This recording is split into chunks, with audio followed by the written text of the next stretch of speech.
Welcome to Aditya classes.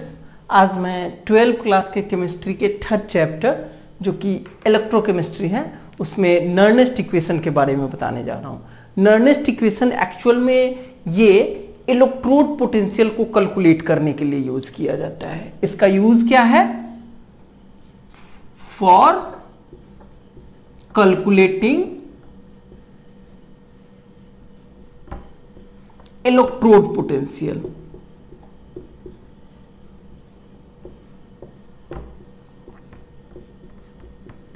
Okay, तो electrode potential को calculate करने के लिए नर्नेस्ट इक्वेशन निकाला जाता है। पर इससे पहले आप देखे होंगे कि आपके बुक में स्टैंडर्ड इलेक्ट्रोड पोटेंशियल ऑलरेडी निकाला हुआ है। तो स्टैंडर्ड इलेक्ट्रोड पोटेंशियल क्या होता है? जब कंसंट्रेशन, जैसे ये हमारा इलेक्ट्रोलाइट है, इसमें इलेक्ट्रोलाइट है और इसमें इलेक्ट्रोड लग रखा हुआ है।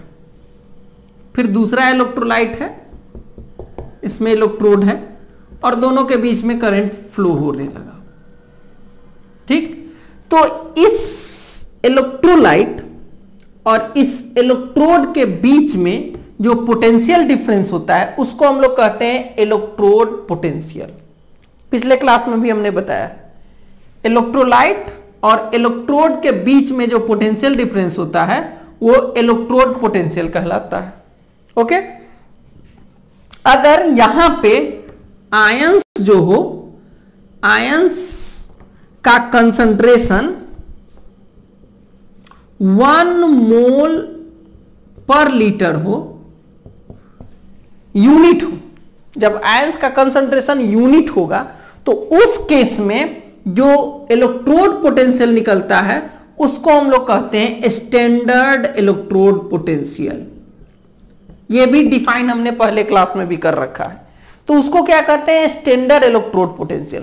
स्टैंडर्ड इलेक्ट्रोड पोटेंशियल आपके बुक में लिस्ट बना करके दिया हुआ है, हर जगह मिल जाता है कि किसी मेटल का स्टैंडर्ड इलेक्ट्रोड पोटेंशियल क्या होगा। यानी कि जो मेटल इसमें रखा हुआ है उसके आयंस का कंसंट्रेशन इसमें 1 मोल पर लीटर है, तो उस केस में इलेक्ट्रोड पोटेंशियल क्या होगा, ये एक्सपेरिमेंटली साइंटिस्ट लोग चार्ट बना के रख दिए।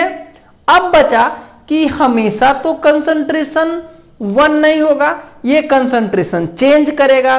तो चेंज्ड कंसंट्रेशन का इलेक्ट्रोड पोटेंशियल कैसे निकालेंगे, उसके लिए नर्नेस्ट ने इक्वेशन दिया। यानी कि ये for calculating electrode potential of metal at different concentration. कोई जरूरी नहीं कि 1 कंसंट्रेशन हो, किसी भी कंसंट्रेशन पे हम कैसे कैलकुलेट करेंगे इसके बारे में नर्नेस्ट ने एक इक्वेशन दिया।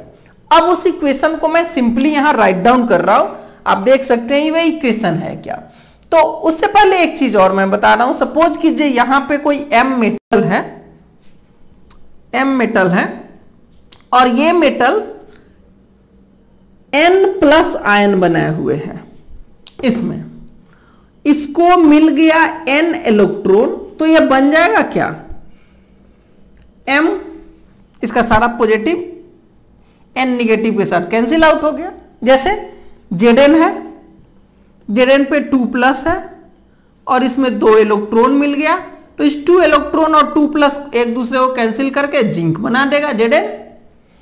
तो इस केस में जब नर्नेस्ट इक्वेशन लिखेंगे, नर्नेस्ट इक्वेशन हम इस मेटल के लिए यूज कर रहे हैं जो कि कॉमन हो जाएगा, तो इसके अकॉर्डिंग जब देखेंगे तो इलेक्ट्रोड पोटेंशियल अगर निकालना है, हमको निकालना है इलेक्ट्रोड पोटेंशियल, तो इलेक्ट्रोड पोटेंशियल इस केस का शो करने के लिए लिखने का तरीका हो जाएगा इलेक्ट्रोड पोटेंशियल Mn+/m।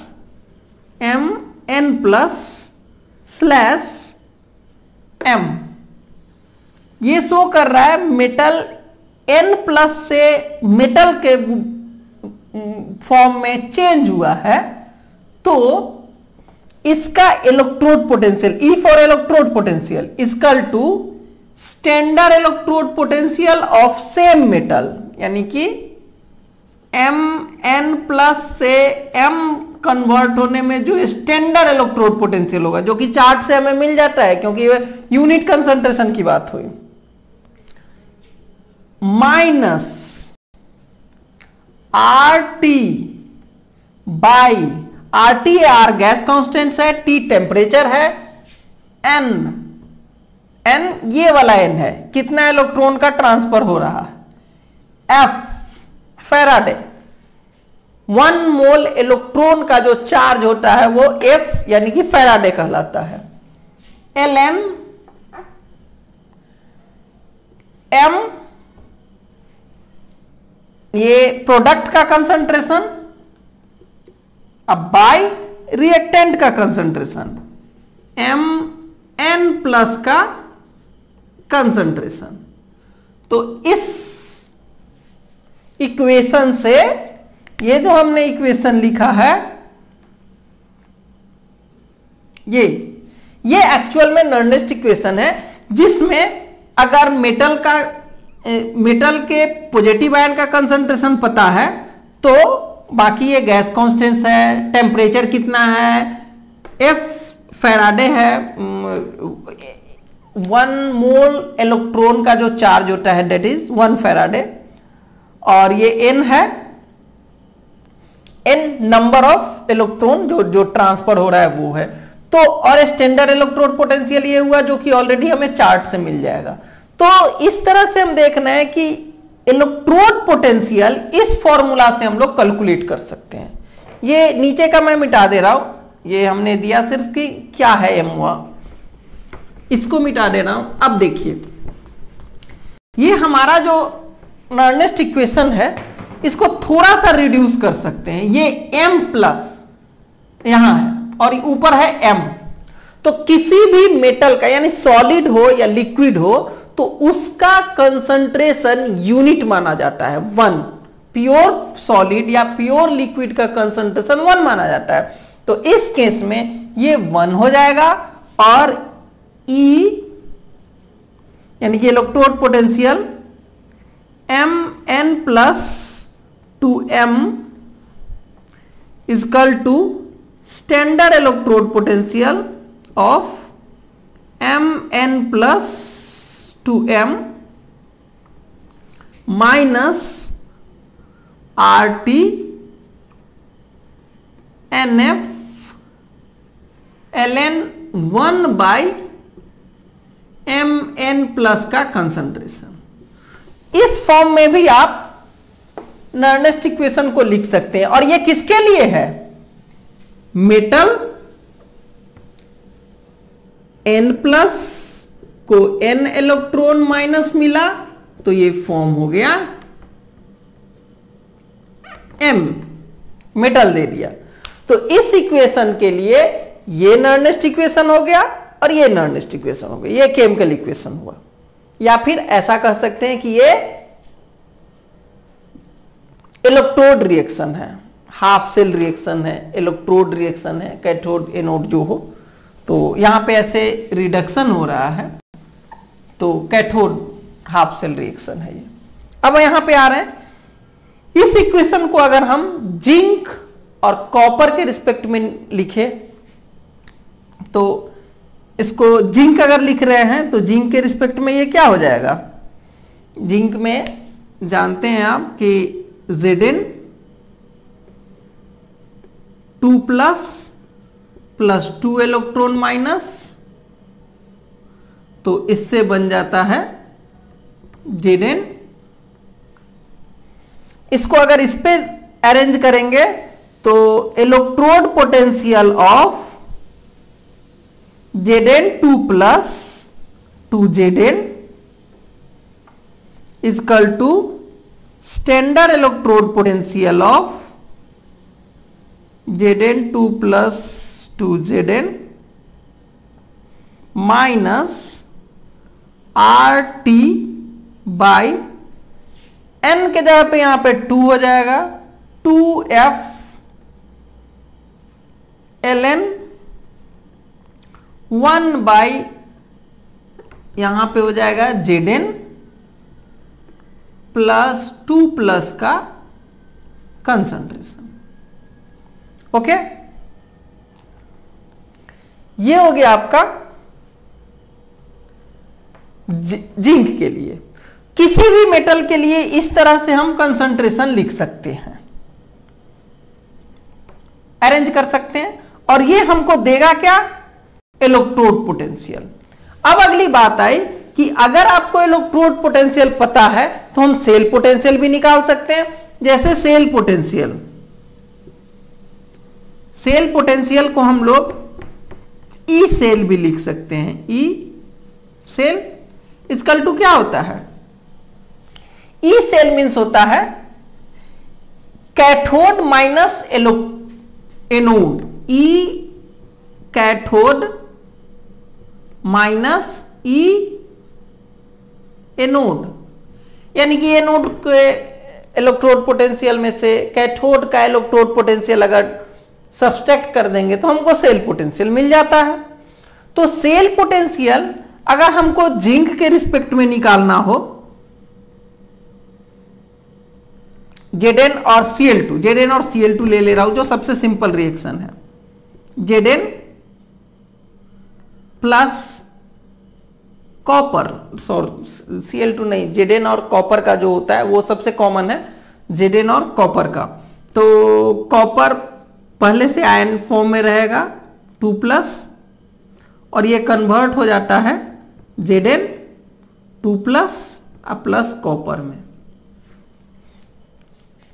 तो इसमें Zn से Zn 2+ बना है और कॉपर 2+ से कॉपर बना है, यानी कि ये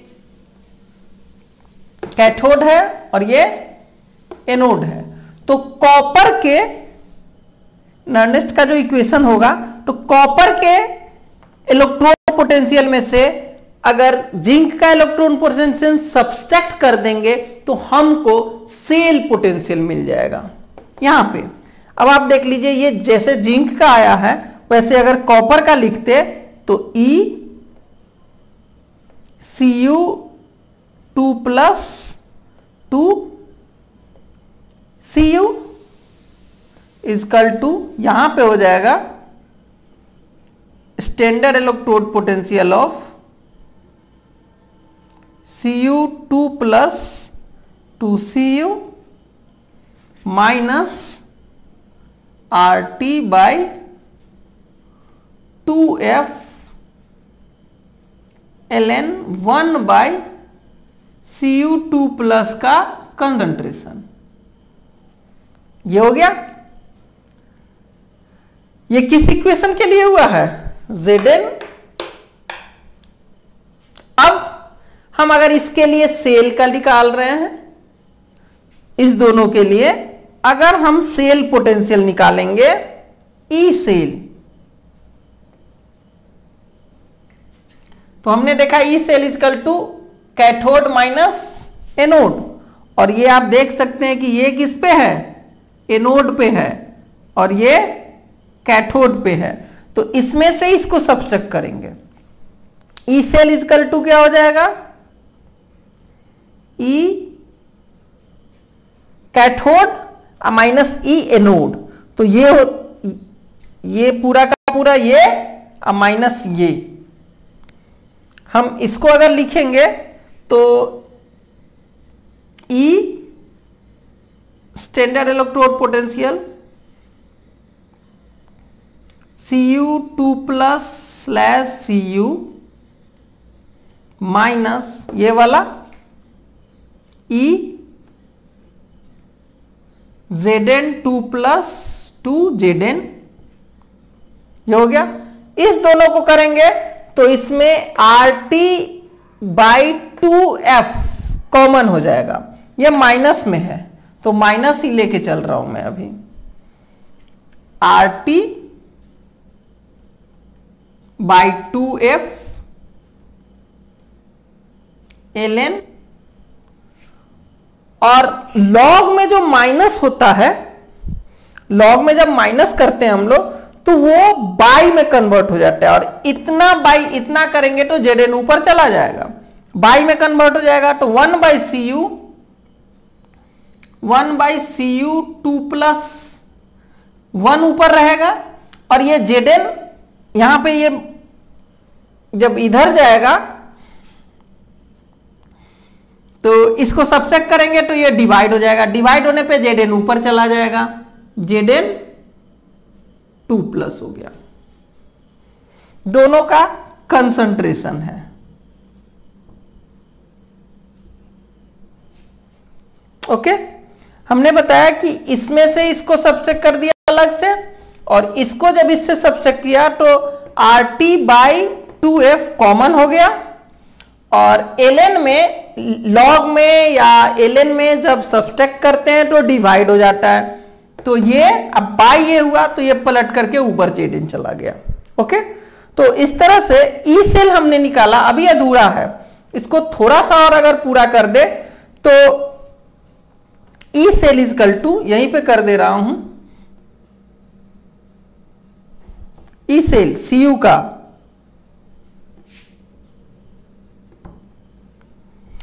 ये स्टैंडर्ड सेल पोटेंशियल है, ई स्टैंडर्ड सेल पोटेंशियल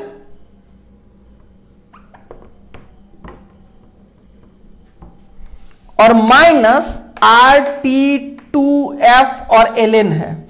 इसको थोड़ा सा कन्वर्ट करेंगे तो RT/2F माइनस RT/2F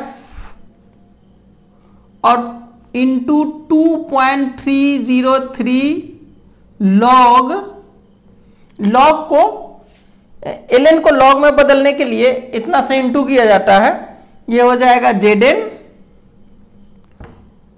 ऊपर 2+ का कंसंट्रेशन बाय Cu 2+ का कंसंट्रेशन। अब आप देख सकते हैं कि ये अभी ई सेल निकल रहा है स्टैंडर्ड सेल पोटेंशियल और इसके हेल्प से। अब ई सेल इजकल टू, चूंकि ये इंपॉर्टेंट ज्यादा है Zn और कॉपर का, इसलिए इसके रिस्पेक्ट में मैं थोड़ा सा और एक्सटेंड कर दे रहा हूं। ई सेल जो है standard E cell, standard cell potential minus, अगर इन सबों को कैलकुलेट करें, आर गैस कांस्टेंट का वैल्यू रखे, टेम्परेचर रूम टेम्परेचर होता है, ये बाई फैराडे का जो वैल्यू होता है, सबको अगर कैलकुलेट करेंगे तो आ जाएगा 0.059 सॉरी 0.059/2। ये 2 जो है वो मैंने इसलिए लिख दिया कि ये n के जगह पे है, n बदल सकता है, और इधर log Zn+2 का कंसंट्रेशन बाय Cu+2 का कंसंट्रेशन। तो इस तरह से आप नर्नेस्ट इक्वेशन से, ये एक्चुअल में यही नर्नेस्ट इक्वेशन हुआ। इस इक्वेशन से हमने क्या किया, इलेक्ट्रोड, दोनों इलेक्ट्रोड का यानी कि कैथोड का और एनोड का निकाल लिया, फिर हमने माइनस किया तो सेल पोटेंशियल निकला।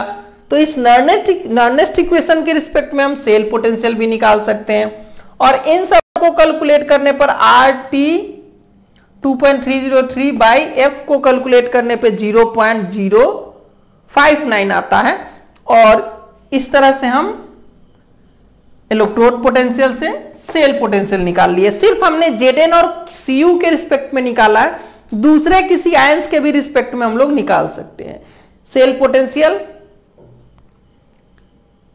नर्नेस्ट इक्वेशन के रिस्पेक्ट में। बस नर्नेस्ट इक्वेशन में इतना ही है। अगर ये दोनों कंसंट्रेशन दिया हुआ हो तो आप कैलकुलेट कर सकते हैं किसी भी, और ये स्टैंडर्ड सेल पोटेंशियल भी दे देता है, इसका चार्ट को याद करने की जरूरत नहीं है। नर्नेस्ट इक्वेशन में इतना ही। Thank you for watching this video.